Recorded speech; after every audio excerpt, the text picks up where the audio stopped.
ಎಲ್ರಿಗೂ ನಮಸ್ಕಾರ. ನೀವು ನೋಡ್ತಾ ಇದ್ದೀರಾ ಟಿವಿ ವಿಕ್ರಮ. ನಾನು ಮುಮ್ತಾಜ್ ಅಬ್ದುಲ್ ನೆಲ್ಲಡ್ಕ. ವೀಕ್ಷಕರೇ, ಕೆಲವೊಂದು ನಾಯಕರೇ ಹಾಗೆ ಹೆಸರಿಗೆ ದೊಡ್ಡ ಲೀಡರು, ಆದರೆ ಒಂದು ಪಂಚಾಯಿತಿ ಚುನಾವಣೆಯನ್ನು ಕೂಡ ಗೆಲ್ಲೋದಕ್ಕಾಗಲ್ಲ. ಇವರಿಗೆ ಗೆದ್ದು ಇರಲ್ಲ, ಆದರೆ ಟೀಕೆ ಮಾಡುವಂತಹ ವಿಚಾರಕ್ಕೆ ಬಂದಾಗ ಟಾಪಲ್ಲಿ ಇರ್ತಾರೆ. ಆಯ್ತಪ್ಪ, ಟೀಕೆ ಮಾಡಬಾರ್ದ ಅಂತ ಕೇಳಿದ್ರೆ ಮಾಡಿ, ಯಾರು ಬೇಡ ಅಂತಂದ್ರು. ರಾಜಕೀಯ ಅಂತ ಬಂದಾಗ ಆರೋಪ ಪ್ರತ್ಯಾರೋಪ ಇರುತ್ತೆ, ಒಪ್ಕೊಳ್ಳೋಣ. ಆದರೆ ಆ ಟೀಕೆಗೂ ಒಂದು ಮಿತಿ ಇರಬೇಕಲ್ವಾ? ಯಾಕೆ ಮಾತು ಹೇಳ್ತಾ ಇದ್ದೀನಿ ಅಂತಂದ್ರೆ, ಈಗ ನೋಡಿರಬಹುದು ನೀವು, BK ಹರಿಪ್ರಸಾದ್ ಅವರು ಹೆಸರಿಗೆ ಮಾತ್ರ ಕಾಂಗ್ರೆಸ್ನ ದೊಡ್ಡ ಲೀಡರು, ಆದರೆ ಒಂದು MLC ಆಗೋದಕ್ಕೆ ಕಷ್ಟಪಡಬೇಕಾಗತ್ತೆ.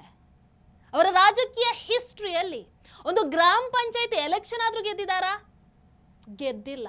ಆದರೆ ಮೂರು ಬಾರಿ ಪ್ರಧಾನಿಯಾದಂತಹ ನರೇಂದ್ರ ಮೋದಿಜಿಯವರಿಗೆ ಬಾಯಿಗೆ ಬಂದ ಹಾಗೆ ಸಂಸ್ಕಾರದ ಗೆರೆಯನ್ನು ಕೂಡ ದಾಟಿ ಬೈತಾರೆ.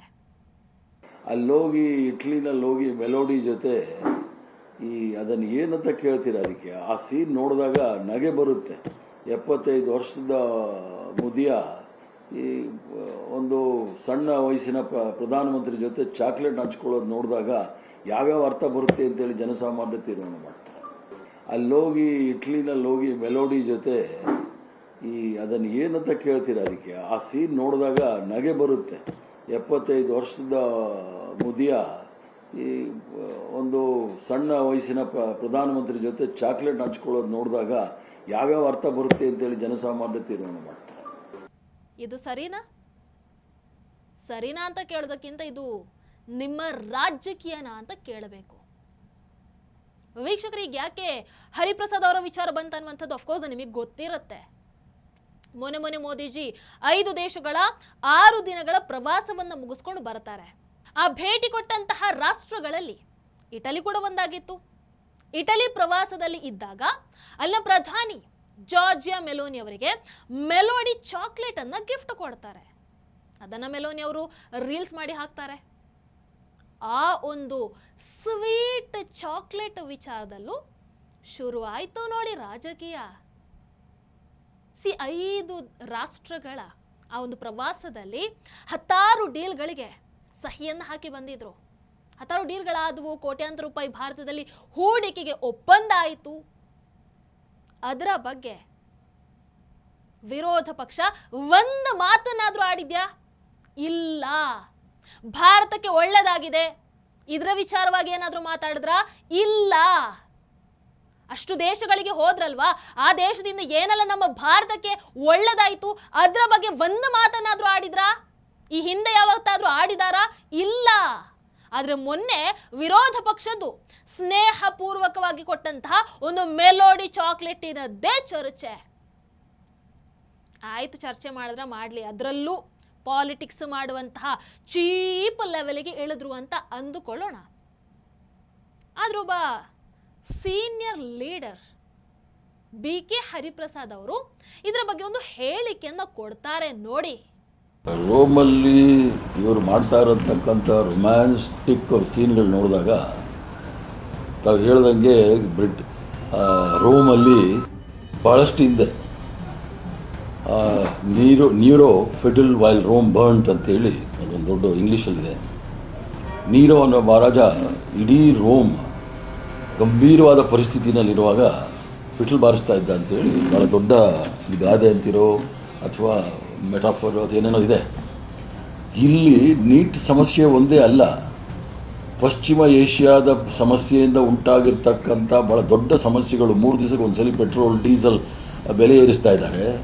ಅದರ ಜೊತೆಗೆ ಸಂಪೂರ್ಣವಾಗಿ ಕಾನೂನು ಸುವ್ಯವಸ್ಥೆ ಕುಸಿದಿದೆ. ಬೆಲೆ ಏರಿಕೆ ಆಗಾಗಲೇ ಆಕಾಶ ಮುಟ್ಟಿದೆ. ಮಕ್ಕಳು 1.4 ಕೋಟಿ ಮಕ್ಕಳ ಭವಿಷ್ಯವನ್ನು ಹಾಳು ಮಾಡಿರ್ತಕ್ಕಂಥ ಈ ನರೇಂದ್ರ ಮೋದಿ ಅವರಿಗೆ ದೇಶದಲ್ಲಿರ್ತಕ್ಕಂಥ ಸಮಸ್ಯೆಗಳ ಬಗ್ಗೆ ಅವರು ಮಾತಾಡಲಿಕ್ಕೆ ಅವ್ರಿಗೆ ಸಮಯ ಇಲ್ಲ. ಅಲ್ಲೋಗಿ ಇಟ್ಲಿನಲ್ಲಿ ಹೋಗಿ ಮೆಲೋಡಿ ಜೊತೆ ಅದನ್ನು ಏನಂತ ಕೇಳ್ತೀರ, ಅದಕ್ಕೆ ಆ ಸೀನ್ ನೋಡಿದಾಗ ನಗೆ ಬರುತ್ತೆ.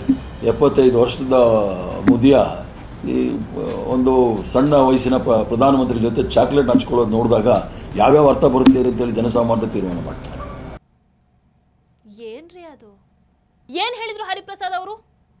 ರೋಮ್ ನಗರ ಬೆಂಕಿಯಲ್ಲಿ ಹೊತ್ತಿ ಉರಿಯುವಾಗ ನೀರೋ ಮಹಾರಾಜ ಪಿಟೀಲು ನುಡಿಸ್ತಾ ಇದ್ನಂತೆ. ಈ ಮೋದಿ 75 ವರ್ಷದ ಮುದಿಯ ಸಣ್ಣ ವಯಸ್ಸಿನ ಪ್ರಧಾನಿ ಜೊತೆಗಿನ ರೊಮ್ಯಾಂಟಿಕ್ ಫೋಟೋ ನೋಡಿದ್ರೆ ನಗು ಬರುತ್ತೆ. ದೇಶ ಸಂಕಷ್ಟದಲ್ಲಿ ಇರುವಾಗಲೇ ವಿದೇಶ ಪ್ರವಾಸ ಯಾಕೆ ಬೇಕಿತ್ತಲ್ವಾ? ಇದು BK ಹರಿಪ್ರಸಾದ್ ಅವರ ಹೇಳಿಕೆ. ಇಲ್ಲಿ ಒಂದು ನಿಮ್ಮ ದೃಷ್ಟಿಕೋನ ಎಷ್ಟು ಅದ್ಭುತ ಆಗಿದೆ, ಎಂತಹ ಒಳ್ಳೊಳ್ಳೆ ಆಲೋಚನೆಗಳು ನಿಮಗೆ ಬರುತ್ತೆ, ಯಾವ ರೀತಿಯಾದಂತಹ ಲೆವೆಲಲ್ಲಿ ನೀವು ಒಂದು ವ್ಯಕ್ತಿಯನ್ನ ಅಥವಾ ಒಂದು ದೃಶ್ಯವನ್ನ ನೋಡ್ತೀರಾ, ನಿಮ್ಮ ಮನಸ್ಥಿತಿ ಏನನ್ನುವಂಥದ್ದು ಈ ಒಂದು ಮಾತಿನ ಮೂಲಕ ಅರ್ಥ ಆಯ್ತು ಬಿಡಿ. ಇನ್ನೊಂದು, ದೇಶದ ಪ್ರಧಾನಿಯವರಿಗೆ 75 ವರ್ಷದ ಮುದಿಯ ಅಂತ ಹೇಳ್ತೀರಾ. ಒಂದು ಪ್ರಧಾನಿ ಹುದ್ದೆಗಾದ್ರೂ ಬೆಲೆ ಕೊಡಬೇಡವಾ? ಪ್ರಧಾನಿ ಹುದ್ದೆಗೆ ನಾಳೆ ದಿನ ಯಾರಾದ್ರೂ ಬಂದು ನಿಮ್ಮನ್ನ ಕೂಡ ಮುದಿಯ ಅಂತ ಕರೆದ್ರೆ ಅದನ್ನ ಒಪ್ಪೋದಕ್ಕಾಗತ್ತಾ? ಇಲ್ಲ. ಬಟ್ ಯಾಕೆ ತೀರಾ ಕೆಳಮಟ್ಟಕ್ಕೆ ಇಳಿದು ಪದೇ ಪದೇ ಪದೇ ಪದೇ ನಮ್ಮ ಲೆವೆಲ್ ಇರೋದೇ ಇಲ್ಲಿ ಅನ್ನುವಂಥದ್ದನ್ನ ಯಾಕೆ ತೋರಿಸ್ಕೊಳ್ತೀರಾ? ಅಣ್ಣ, ಮೆಲೋಡಿ ಚಾಕ್ಲೇಟ್ ಕೊಡುವಂತಹ ವಿಡಿಯೋದಲ್ಲಿ ಅಸಹ್ಯ ಪಡುವಂಥದ್ದು ಏನಿತ್ತು? ಒಂದು ಲೈಟರ್ ಮೂಮೆಂಟ್ ಅನ್ನು ನೋಡಿ ಎಂಜಾಯ್ ಮಾಡೋದಕ್ಕೆ ಬರಲ್ವಾ? ಆಯ್ತು, ಅದನ್ನ ನೋಡಿ ಅಸಹ್ಯ ಪಟ್ರಲ್ವಾ? ಇಲ್ಲಿ ದಿನ ಬೆಳಗಾದ್ರೆ CM ಕುರ್ಚಿ ನನಗೆ ಬೇಕು, ನಾನು ಬಿಟ್ಕೊಡಲ್ಲ ಅಂತ ಸಿದ್ದರಾಮಯ್ಯನವರು, DK ಶಿವಕುಮಾರ್ ಅವರು ದಿನ ಬೆಳಗಾದ್ರೆ ಕಿತ್ತಾಡ್ತಾರಲ್ವಾ? ಇದನ್ನು ನೋಡಿ ನಿಮಗೆ ಯಾವತ್ತೂ ಕೂಡ ಅಸಹ್ಯ ಅಂತ ಅನ್ನಿಸ್ಲಿಲ್ವಾ? ಇದು ಗ್ಯಾರಂಟಿ, ನಮಗೂ ಫ್ರೀ ನಿಮಗೂ ಫ್ರೀ ಅಂತ ಹೇಳಿ ಅಧಿಕಾರಕ್ಕೆ ಬಂದ್ರಲ್ವಾ?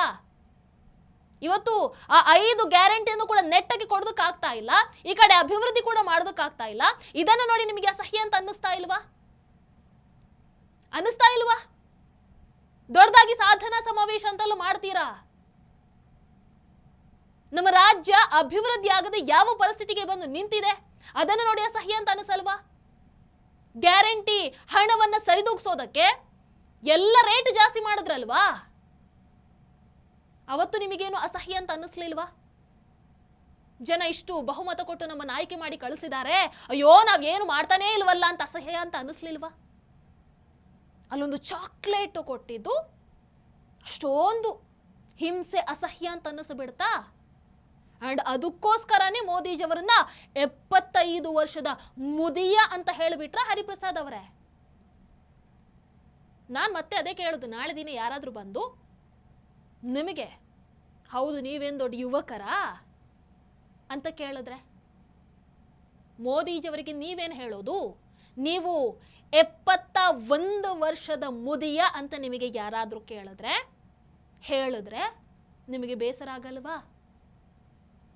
ನಿಮಗೆ 71 ವರ್ಷ ವಯಸ್ಸಲ್ವಾ? 71, ಮೋದಿಜಿಯವ್ರದ್ದು 75, ಆಸುಪಾಸಲ್ಲಿ ಇದ್ದೀರಲ್ವಾ? ಮತ್ತೆ ಯಾಕೆ ಅವರನ್ನ ಮುದಿಯ ಅಂತ ಹೇಳ್ತಾ ಇದ್ದೀರಾ? ಏನ್ ಭಾಷೆ ಅದು? ಯಾಕೆ ಈ ಲೆವೆಲ್ಗೆ ಇಳಿದು ಬಿಡ್ತೀರಾ? ಇಂತಹ ಸೊಕ್ಕು, ಇಂತಹ ದುರಹಂಕಾರ ಒಳ್ಳೆಯದ? ನೀವೇ ಹೇಳಿ ಹರಿಪ್ರಸಾದ್ ಅವರೇ. ಬಹುಶಃ ನಿಮ್ಮ ಇಂತಹ ನಡವಳಿಕೆಯಿಂದಾನೇ ನೀವು ಮಿನಿಸ್ಟರ್ ಆಗೋದಕ್ಕೂ ಕೂಡ ಅಲೆದಾಡ್ತಾ ಇದ್ದೀರಾ. ಹೌದಲ್ವೋ? ಹಿಂದೆ ನೀವೇ ಹೇಳಿದ್ರಿ CM ಆಯ್ಕೆ ಮಾಡುವಂಥ ತಾಕತ್ತು ನಮಗಿದೆ ಅಂತ, ಆದರೆ ನೀವೇ ಮಿನಿಸ್ಟರ್ ಆಗೋದಕ್ಕೆ ಆಗ್ತಾ ಇಲ್ಲ. ಇದು ನಿಮ್ಮ ಕೆಪಾಸಿಟಿ. ಆ್ಯಂಡ್ ನೀವು 3 ಬಾರಿ ಪ್ರಧಾನಿ ಆದಂಥ ಮೋದಿಜಿ ಬಗ್ಗೆ ಮಾತಾಡ್ತೀರಾ. ಆಮೇಲೆ ಹರಿಪ್ರಸಾದ್ ಅವರು ನೀವು ಹೇಳಿದ ಹಾಗೆ ಮೋದಿ ಮುದಿಯ, ಅವರು ಗಿಫ್ಟ್ ಕೊಡಬಾರ್ದು, ಹಾಗಾದ್ರೆ ಒಂದು ಸ್ವಲ್ಪ ಹಿಂದಕ್ಕೆ ಹೋಗ್ತೀರಾ? ಜವಾಹರ್ಲಾಲ್ ನೆಹರು, ಅದೇ ರೀತಿ ಲೇಡಿ ಎಡ್ವಿನಾ ಮೌಂಟ್ ಬ್ಯಾಟನ್ ಇವರ ಸಂಬಂಧದ ಬಗ್ಗೆ ಪಬ್ಲಿಕ್ ಡಾಕ್ಯುಮೆಂಟ್ ಅಲ್ಲಿ ಇದೆ. ಅದರ ಬಗ್ಗೆ ಉಲ್ಲೇಖ ಮಾಡಿ ಹೀಗೆ ಕಮೆಂಟ್ ಮಾಡ್ತೀರಾ? ಎಡ್ವಿನಾ ಅವರಿಗೆ ನೆಹರು ಚಾಕ್ಲೇಟ್ ಅಲ್ಲ, ಸಿಗರೇಟ್ ಹಚ್ಚುವಂತಹ ಫೋಟೋಗಳು ಸಮೇತ ಇವೆಯಲ್ಲ. ಏನದು ಹಾಗಾದರೆ AI ಜನರೇಟೆಡಾ? ಅದನ್ನು ನೋಡುವಾಗ ಅಸಹ್ಯ ಅಂತ ಅನ್ನಿಸ್ಲಿಲ್ವಾ?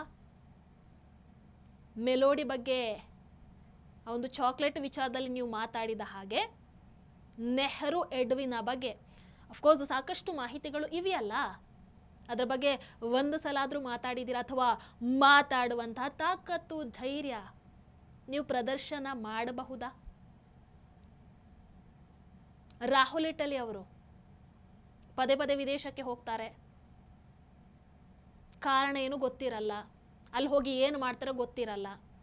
ಯಾವತ್ತಾದರೂ ಕೇಳಿದ್ದೀರಾ ಏನು ಮಾಡ್ತೀರಾ ಸರ್ ಹೋಗಿ, ನಮ್ಮ ನಾಯಕ ನೀವು, ಅಟ್ಲೀಸ್ಟ್ ಇನ್ಪುಟ್ಸ್ ಅದರಿಂದ ಏನಾದರೂ ಲಾಭ ಆಯ್ತಾ ನಮ್ಮ ದೇಶಕ್ಕೆ? ಅಥವಾ ಅವತ್ತು ರಾಹುಲ್ ಇಟಲಿ ಅವರು ಯಾವುದೋ ಪಬ್ಬಲ್ಲಿ ಒಂದು ಫೋಟೋ ಬಂದಿತ್ತಲ್ವಾ, ಅದರ ಬಗ್ಗೆ ಯಾವತ್ತಾದರೂ ಮಾತಾಡಿದ್ದೀರಾ? ಒಂದು ಚಾಕ್ಲೇಟ್ ಸಮಸ್ಯೆ ಆಗಿಬಿಡ್ತು, ಅದು ಯಾವುದು ಸಮಸ್ಯೆ ಆಗಲಿಲ್ಲ, ಸಿಗರೇಟು ಸಮಸ್ಯೆ ಆಗಲಿಲ್ಲ, ಅದು ಚೆನ್ನಾಗಿತ್ತು. ಹರಿಪ್ರಸಾದ್ ಅವರೇ, ನೀವು ರಾಜಕೀಯದಲ್ಲಿ ಇರದೇ ಇರಿ, ಮಾತಾಡುವಾಗ ಸಂಸ್ಕಾರದ ಗೆರೆಯನ್ನ ದಾಟಿದ್ರೆ ತುಂಬ ಕೆಟ್ಟದಾಗಿ ಕಾಣಿಸುತ್ತೆ. ಆ್ಯಂಡ್ ನೀವು ಇದ್ದು ಪಾಲಿಟಿಕ್ಸಲ್ಲಿ ಇದ್ದು ಇಲ್ಲದ ಹಾಗೆ ನೀವು ಹೀಗೆ ಮಾತಾಡಿದ್ರೆ ನಿಮ್ಮನ್ನು ಯಾರಾದರೂ ಲೆಕ್ಕಕ್ಕೆ ಹಿಡ್ಕೊಳ್ತಾರಂತ ಅನ್ಸುತ್ತಾ? ಹಿಡ್ಕೊಳ್ಳಲ್ಲ. ಅದಕ್ಕೂ ಮೀರಿ ಮೋದಿಜಿಯವರಿಗೆ ನೀವು ಇವರು ಹರಿಪ್ರಸಾದ್ ಅವರು ಬೈದರು, ಅದನ್ನು ನೆನಪಲ್ಲಿ ಇಟ್ಕೊಂಡು ಬಂದು ಹರಿಪ್ರಸಾದ್ ಅವರು ಅವತ್ತು ಮೋದಿಜಿಯವರಿಗೆ ಮುದಿಯ ಅಂತ ಹೇಳಿದ್ರಲ್ವಾ, ಅದಕ್ಕೋಸ್ಕರನಾದರೂ ನಾನು ಹರಿಪ್ರಸಾದ್ ಅವರಿಗೆ ವೋಟ್ ಹಾಕ್ತೀನಿ ಅಂತ ಯಾರಾದರೂ ಬಂದು ನಿಮಗೆ ವೋಟ್ ಹಾಕ್ತಾರಂತ ಅನಿಸುತ್ತಾ ಹರಿಪ್ರಸಾದ್ ಅವರೇ? ಯಾಕಿಷ್ಟು ಕೀಳು ಮಟ್ಟಕ್ಕೆ ಇಳಿಬೇಕು? ವೀಕ್ಷಕರೇ, ನಿನ್ನ ಕ್ಯಾಬಿನೆಟ್ ಅಲ್ಲಿ ಒಂದು ಡಿಸಿಷನ್ ಆಗತ್ತೆ. ರಾಜ್ಯದ ಬೇರೆ ಬೇರೆ ಠಾಣೆಗಳಲ್ಲಿ ದಾಖಲಾಗಿದ್ದಂತಹ 52 ಕ್ರಿಮಿನಲ್ ಕೇಸುಗಳನ್ನ ನಮ್ಮ ರಾಜ್ಯ ಸರ್ಕಾರ ವಾಪಸ್ ಪಡ್ಕೊಂಡಿದೆ. ಈ 52 ಕೇಸ್ಗಳಲ್ಲಿ ಆಳಂದ ಲಾಡ್ಲೆ ಮಶಾಕ್ ದರ್ಗಾದಲ್ಲಿ ಶಿವಲಿಂಗಕ್ಕೆ ಅವಮಾನ ಮಾಡಿದಂತಹ ಗಲಭೆಯ 8 ಕೇಸು ಕೂಡ ಇತ್ತು, ಅದನ್ನ ಕೂಡ ವಾಪಸ್ ಪಡ್ಕೊಂಡಿದ್ದಾರೆ. ಅವತ್ತು ಆಳಂದದಲ್ಲಿ ಏನು ಗಲಭೆ ಆಗಿತ್ತು, ಯಾಕಾಗಿತ್ತು, ಅಫ್ಕೋರ್ಸ್ ಆ ವಿಚಾರಕ್ಕೆ ಮತ್ತೆ ಬರ್ತೀನಿ. ಬಟ್ ಅದಕ್ಕೂ ಮೊದಲು ಇದೇ ಸುದ್ದಿಗೋಷ್ಠಿಯಲ್ಲಿ BK ಹರಿಪ್ರಸಾದ್ ಕೇಸ್ ವಾಪಸ್ ಪಡ್ಕೊಂಡಿದ್ದನ್ನ ಸಮರ್ಥನೆ ಮಾಡ್ಕೊಳ್ತಾರೆ. ಆಗ ಪತ್ರಕರ್ತರೊಬ್ರು ಕೇಳ್ತಾರೆ, ಸರ್ ಅವತ್ತು ಗಲಭೆಯಲ್ಲಿ ಈ ಕತ್ತಿ, ರಾಡು, ತಲವಾರು, ದೊಣ್ಣೆಲ್ಲ ಹಿಡ್ಕೊಂಡು ಬಂದಿದ್ರಲ್ವಾ, ಅಂತಹ ಕೇಸನ್ನ ಪಡೆದ್ರೆ ಹೇಗೆ, ಅಂತಹ ಕೇಸನ್ನು ವಾಪಸ್ ಹಿಂದಕ್ಕೆ ಪಡೆದ್ರೆ ಹೇಗೆ ಸರ್ ಅಂತ ಕೇಳಿದ್ರೆ ಹರಿಪ್ರಸಾದ್ ಅವರು ಏನು ಹೇಳಿದ್ರು ಗೊತ್ತಾ? ಅವತ್ತು ಮುಸಲ್ಮಾನರದು ಸೆಲ್ಫ್ ಡಿಫೆನ್ಸಿಗೆ ಅಂತ ದೊಣ್ಣೆಯನ್ನು ಇಟ್ಕೊಂಡಿದ್ದು, ಸರ್ಕಾರ ವಾಪಸ್ ಆ ಕೇಸನ್ನ ಹಿಂಪಡೆದಿದ್ದು ಸರಿಯಾಗಿದೆ ಅಂತ ಸಮರ್ಥನೆ ಮಾಡ್ಕೊಳ್ತಾರೆ. ದೊಣ್ಣೆ ಹಿಡ್ಕೊಂಡಿರ್ತಕ್ಕಂಥ ಸೆಲ್ಫ್ ಡಿಫೆನ್ಸ್ ಇಟ್ಕೊಂಡಿರ್ತಾರೆ, ದೊಣ್ಣೆ ಹಿಡ್ಕೊಂಡಿರ್ತಕ್ಕಂಥ ಸೆಲ್ಫ್ ಡಿಫೆನ್ಸ್ ಇಟ್ಕೊಂಡಿರ್ತಾರೆ. ಅದರಿಂದ ಕೇಸ್ಗಳು ಯಾರೇ ಇದ್ರೂ ಅವ್ರ ಮೇಲೆ ಕಾನೂನು ಕ್ರಮ ಆಗೇ ಆಗುತ್ತೆ. ದೊಣ್ಣೆ ತಲವಾರು ಇಟ್ಕೊಂಡ್ರೇನೋ ಆಯ್ತು, ಪ್ರಚೋದನಕಾರಿ ಭಾಷಣ ಮಾಡಿದ್ರೇನೋ ಆಯ್ತು. ಹಾಗಾದ್ರೆ ನಾಳೆ ಯಾರಾದ್ರೂ ಬಾಂಬ್ ಇಟ್ಕೊಂಡಿದ್ರು ಅಂತ ಅಂದುಕೊಳ್ಳಿ, ಪಾಪ ಅವರದನ್ನ ಸೆಲ್ಫ್ ಡಿಫೆನ್ಸಿಗೆ ಇಟ್ಕೊಂಡಿದ್ರಪ್ಪ ಅಂತ ಹೇಳ್ತೀರಾ ಹರಿಪ್ರಸಾದ್ ಅವರೇ? ಹೇಳ್ತೀರಾ? ಇನ್ಯಾರಾದ್ರೂ ತಮ್ಮ ಮನೆಯಲ್ಲಿ AK-47 ಬಂದೂಕನ್ನು ಇಟ್ಕೊಂಡಿದ್ದಾರೆ ಅಂತ ಅಂದುಕೊಳ್ಳಿ, ಅದನ್ನು ಕೂಡ ಅಯ್ಯೋ ಇಲ್ಲ ರೀ ಪಾಪ ಅವ್ರು ತಮ್ಮ ಆತ್ಮ ರಕ್ಷಣೆಗೋಸ್ಕರ AK-47 ಇಟ್ಕೊಂಡಿದ್ದಾರೆ ಅಂತ ಹೇಳ್ತೀರಾ? ಮಂಗಳೂರಿನ ಶಾರಿಕ್ ನೆನಪಿದೆಯಾ? ಬ್ರದರ್ಸ್ ಕುಕ್ಕರ್ ಬ್ಲಾಸ್ಟ್ ಮಾಡಿದ್ನಲ್ವಾ, ಇನ್ನು ದೆಹಲಿಯಲ್ಲಿ ಕಾರಲ್ಲಿ ಬಂದು ಆತ್ಮಾಹುತಿ ಬಾಂಬ್ ದಾಳಿ ಮಾಡಿದ್ರಲ್ವಾ, ಆಯ್ತಲ್ವಾ ಅವತ್ತು? ಅದೆಲ್ಲೋ ಕೂಡ ಏನು ಸೆಲ್ಫ್ ಡಿಫೆನ್ಸಾ? ಹೌದಾ? ತೀರಾ ಈ ಲೆವೆಲಿನ ಓಲೈಕೆ ಬೇಕಾ ಹರಿಪ್ರಸಾದ್ ಅವರೇ? ಒಂದು ನೆನಪಲ್ಲಿ ಇರಲಿ, ನನಗೆ ಆ್ಯಕ್ಚುಲಿ ಕಾಂಗ್ರೆಸ್ ಮುಸ್ಲಿಂ ಓಲೈಕೆ ಮಾಡೋದು ನೋಡೋದೇ ಒಂಥರ ಮಜಾ. ಕಾಂಗ್ರೆಸ್ಸನ್ನು ನೋಡಿದ್ರೆ ಪಾಪ ಅಂತ ಅನಿಸುತ್ತೆ, ಯಾಕಂದರೆ ಮುಸಲ್ಮಾನರಿಗೆ ಈಗ ಇಲ್ಲಿ ಬೇರೆ ಆಪ್ಷನ್ ಇಲ್ಲ, ಅದಕ್ಕೆ ಕಾಂಗ್ರೆಸ್ಗೆ ವೋಟನ್ನು ಹಾಕ್ತಾ ಇರುವಂಥದ್ದು. ನಾಳೆ ದಿನ ಪರ್ಯಾಯ ಪಕ್ಷ ಬರಲಿ, ಆಮೇಲೆ ಕಾಂಗ್ರೆಸ್ಸನ್ನು ತಿರುಗೂ ನೋಡಲ್ಲ. ಆಮೇಲೆ ಇರೋದು ಮಜಾ ಅಲ್ಲ. ಈ ಬಾರಿನೂ ನೋಡ್ಲಿಲ್ವಾ SDPIಗೆ ಮುಸಲ್ಮಾನರು ಯಾವ ರೀತಿಯ ಸಪೋರ್ಟನ್ನು ಕೊಟ್ಟರು, ಅದರಿಂದ ಕಾಂಗ್ರೆಸ್ ಎಷ್ಟೆಲ್ಲ ಹೆದರ್ಕೊಳ್ತು. ಅದಕ್ಕೋಸ್ಕರನೇ ಹಿಜಾಬನ್ನು ಹೆಂಗೆ ವಾಪಸ್ ತಂದರು, ಅದಕ್ಕೋಸ್ಕರನೇ ಈಗ ಮತ್ತೆ 8 ಕೇಸನ್ನು ವಾಪಸ್ ಹೆಂಗೆ ಹಿಂಪಡೆದ್ರು ನೋಡ್ತಾ ಇದ್ದೀವಲ್ಲ.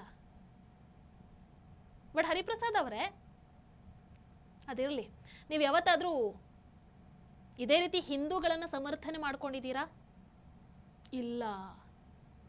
ಮುಸ್ಲಿಂ ಓಲೈಕೆಗೋಸ್ಕರ ಏನು ಬೇಕಾದರೂ ಹೇಳ್ತಾರೆ, ಏನು ಬೇಕಾದರೂ ಮಾಡ್ತಾರೆ ಅಲ್ವಾ? ಇದೇ ಹರಿಪ್ರಸಾದ್ ಅವ್ರು ನಿಮಗೆ ನೆನಪಿರಬಹುದು, ಪಾಕಿಸ್ತಾನ BJP ಅವರಿಗೆ ಶತ್ರು ರಾಷ್ಟ್ರ ಆಗಿರಬಹುದು, ಆದರೆ ನಮಗೆ ಅದು ನೆರೆಯ ರಾಷ್ಟ್ರ ಅಂತ ಹೇಳಿದ್ರು. ಪೆಹಲ್ಗಾಮ್ ಉಗ್ರ ದಾಳಿ ಆಯ್ತಲ್ವಾ, ಅವಾಗ ನೀವು ನೋಡಿ ನಾನು ಹೇಳಿದಂತಹ ನೆರೆಯ ರಾಷ್ಟ್ರದಿಂದಾನೇ ಬಂದು ಉಗ್ರ ದಾಳಿ ಮಾಡಿದ್ರು ಅಂತ ಹೇಳಿದ್ರ ಹರಿಪ್ರಸಾದ್ ಅವರು? ಹೇಳಲಿಲ್ಲ. ಅವಾಗೇನಂದ್ರು, ಇದು ಮೋದಿ ಸರ್ಕಾರದ ಭದ್ರತಾ ವೈಫಲ್ಯ ಅಂತ ಹೇಳಿದ್ರು.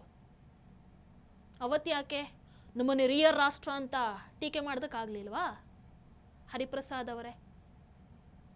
ಓಲೈಕೆ, ಆ ಕಡೆಯವರಾದರೂ ಓಕೆ, ಈ ಕಡೆಯವರಾದರೂ ಓಕೆ, ಓಲೈಕೆ ಮಾಡಬೇಕಷ್ಟೇ ಅಲ್ವಾ?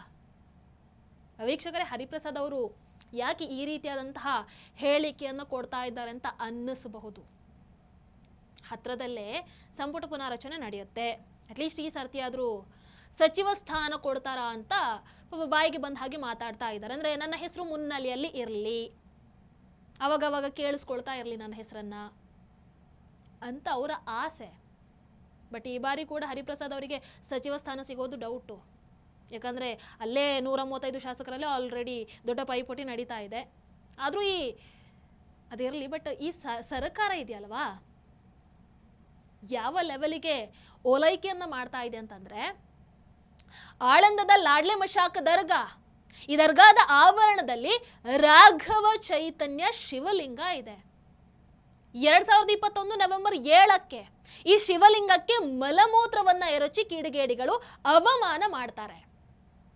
2022 ಮಾರ್ಚ್ 1ಕ್ಕೆ ಹಿಂದೂ ಪರ ಸಂಘಟನೆಗಳು ಶಿವಲಿಂಗ ಶುದ್ಧೀಕರಣಕ್ಕೆ ಕರೆಯನ್ನ ಕೊಡ್ತಾರೆ. ಆದರೆ ಶುದ್ಧೀಕರಣಕ್ಕೆ ಅವಕಾಶವನ್ನು ಕೊಡಬಾರದು ಅಂತ ಮುಸಲ್ಮಾನರು ಗಲಭೆ ಎಬ್ಬಿಸ್ತಾರೆ. ಕಂಡವರ ಮೇಲೆ ಈ ರಾಡು, ಕಲ್ಲು, ತಲವಾರಿಂದ ದಾಳಿಯನ್ನ ಮಾಡ್ತಾರೆ. ಸಿಕ್ಕ ಪೊಲೀಸರನ್ನು ನೋಡಿ, ಪೊಲೀಸರನ್ನು ಬಿಟ್ಟಿಲ್ಲ, ನೆನಪಲ್ಲಿರಲಿ, ಪೊಲೀಸರನ್ನ ಹಿಗ್ಗಾಮುಗ್ಗ ಥಳಿಸ್ತಾರೆ. DCSP ಕಾರನ್ನ ಪುಡಿಗಡ್ತಾರೆ. 8 FIR ಪೈಕಿ ಒಂದರಲ್ಲಿ ಒಬ್ರು ಪೊಲೀಸರು ಹೇಳ್ತಾರೆ, ಶಿವಲಿಂಗ ಶುದ್ಧೀಕರಣಕ್ಕೆ ಬಂದ ಹಿಂದೂಗಳು, ಅದಕ್ಕೆ ಅವಕಾಶ ಮಾಡಿಕೊಟ್ಟಂತ ಪೊಲೀಸರು ಇವರನ್ನ ಖಲಾಸ್ ಮಾಡಿ ಅಂತ ಘೋಷಣೆಯನ್ನ ಕೂಗ್ತಾ ಇದ್ರಂತ ಅವತ್ತು ಪುಂಡರು. ಇದು ಆಳಂದದಲ್ಲಿ ನಡೆದಂತಹ ಘಟನೆ, ಗಲಭೆ. 1.5 ವರ್ಷದ ಹಿಂದೆ ಜಿಲ್ಲಾಡಳಿತಕ್ಕೆ ಸರ್ಕಾರ ವರದಿಯನ್ನು ಕೇಳುತ್ತೆ. ಆಗ ಸರ್ಕಾರಕ್ಕೆ ನೀವು ಯಾವ ಕಾರಣಕ್ಕೂ ಕೇಸನ್ನ ವಾಪಸ್ ಪಡ್ಕೊಳ್ಬೇಡಿ, ತನಿಖೆ ಸಂದರ್ಭದಲ್ಲಿ ಬಲವಾದಂತಹ ಸಾಕ್ಷ್ಯ ಸಿಕ್ಕಿದೆ ಅಂತ ಜಿಲ್ಲಾಡಳಿತ ವರದಿಯನ್ನು ಕೊಟ್ಟಿತ್ತು. ಬಟ್ ನಿನ್ನ ಕ್ಯಾಬಿನೆಟ್ ಅಲ್ಲಿ ಓಲೈಕೆಯ ಭಾಗವಾಗಿ 8 FIRಗಳನ್ನು ಕೂಡ ಕರ್ನಾಟಕ ಕಾಂಗ್ರೆಸ್ ಸರ್ಕಾರ ಹಿಂಪಡೆದಿದೆ. 2022 ಏಪ್ರಿಲ್ 16 ರಾತ್ರಿ ಹಳೆ ಹುಬ್ಬಳ್ಳಿಯಲ್ಲಿ ನಡೆದಂಥ ಗಲಭೆ, ಅದರ 12 ಕೇಸನ್ನು ವಾಪಸ್ ಪಡ್ಕೊಂಡ್ರು. ಚಿತ್ತಾಪುರದಲ್ಲಿ ಪೊಲೀಸ್ ಠಾಣೆ ಮೇಲೆ ದಾಳಿ, ಅದರ ಪ್ರಕರಣವನ್ನು ವಾಪಸ್ ಪಡ್ಕೊಂಡ್ರು. ಹೌದಾ, ಅದನ್ನು ವಾಪಸ್ ಪಡ್ಕೊಂಡ್ರು. DJ ಹಳ್ಳಿ, KG ಹಳ್ಳಿ ಈ ಗಲಭೆಯ ತನಿಖೆ ಆ್ಯಕ್ಚುಲಿ NIA ಮಾಡ್ತಾ ಇರೋ ಕಾರಣಕ್ಕೆ ಸರ್ಕಾರ ಸುಮ್ಮನಿದೆ. ಇಲ್ಲದೆ ಹೋಗಿದ್ದಿದ್ರೆ ಈ ಪ್ರಕರಣ ವಾಪಸ್ ಪಡ್ಕೊಂಡು ಯಾವುದೋ ಕಾಲಾಗ್ತಿತ್ತು. ಏನು ಮಾಡೋದು, ಓಲೈಕೆ, ಬೇರೆ ಆಪ್ಷನ್ ಇಲ್ಲವೇ? ಓಲೈಕೆಯ ಪರಿಣಾಮ. ಬಟ್ ಒಂದು ನೆನಪಿರಲಿ ಕಾಂಗ್ರೆಸ್ಸಿಗೆ, ನೀವು ಮುಸಲ್ಮಾನರಿಗೆ ಜಸ್ಟ್ ಒಂದು ಆಪ್ಷನ್ ಅಷ್ಟೇ. ಎಷ್ಟು ದಿನ ಆಗುತ್ತೋ ಓಲೈಕೆ ಮಾಡಿ, ಆಮೇಲೆ ನೀವು ನೋಡಿದ್ದೀರಲ್ವಾ ಮಹಾರಾಷ್ಟ್ರ ಚುನಾವಣೆಗಳಲ್ಲೆಲ್ಲ ಏನಾಗಿತ್ತು ಅಂತ, ಮುಸಲ್ಮಾನರು OIC ಪಕ್ಷದ ಕಡೆಗೆ, ಮುಸ್ಲಿಂ ಪಕ್ಷದ ಕಡೆಗೆ ಹೇಗೆ ಹೋದರು, ಕಾಂಗ್ರೆಸ್ಸನ್ನು ಯಾವ ರೀತಿ ಎಲ್ಲಿಡಬೇಕು ಅಲ್ಲಿ ಇಟ್ಟರು, ಎಲ್ಲ ನೋಡಿದ್ದೀರಲ್ವಾ. ಅಷ್ಟೇ, ಇನ್ನೊಂದು ನಮ್ಮ ಕರ್ನಾಟಕದಲ್ಲಿ ಒಂದು ಪರ್ಯಾಯ ಪಕ್ಷ ಸಿಗೋವರೆಗೂ ನಿಮ್ಮನ್ನು ಹಿಡ್ಕೊಳ್ತಾರೆ. ಆಮೇಲೆ ನಿಮ್ಮಗಳ ಪರಿಸ್ಥಿತಿನೂ ಅಷ್ಟೇ. ಏನಂತೀರ ಕಮೆಂಟ್ ಮಾಡಿ. ಟಿವಿ ವಿಕ್ರಮ, ದೇಶ ನಿಮ್ಮ ಕೈಯಲ್ಲಿ. ಈ ಕಾರ್ಯಕ್ರಮ ನಿಮಗೆ ಇಷ್ಟ ಆಗಿದ್ದಲ್ಲಿ ಲೈಕ್, ಶೇರ್ ಹಾಗೂ ಕಮೆಂಟ್ ಮಾಡಿ. ಟಿವಿ ವಿಕ್ರಮದ ಕಾರ್ಯಕ್ರಮಗಳನ್ನು ನಿರಂತರವಾಗಿ ವೀಕ್ಷಿಸಲು ಸಬ್ಸ್ಕ್ರೈಬ್ ಮಾಡಿ, ಬೆಲ್ ಐಕನ್ ಒತ್ತಿ.